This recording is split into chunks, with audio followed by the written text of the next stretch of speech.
বন্ধুরা, সুপ্রভাত। আজ এখন ঘুম থেকে উঠে মুখ টুক ধুয়ে ভাবলাম একটু চা খেয়ে নিই। তাই দেখুন চা বসিয়েছি। এখন একটু চা খেয়ে তারপরে অন্য কাজ।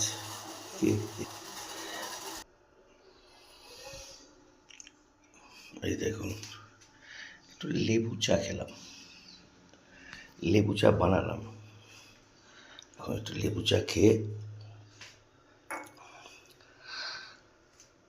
একটু স্নান টান করেই বেরোবো। চা খাওয়া হয়ে গেল, এবার রওনা দেবো দোকানের দিকে। এই বেলা স্নান করবো না, দুপুরবেলায় স্নান করে নেবো। ঠান্ডা লেগেছে, চোখ খুলতে পারছি না, এত ঠান্ডা লেগেছে। আচ্ছা বন্ধুরা, সবাই কিন্তু ভালো থাকবেন। ধন্যবাদ।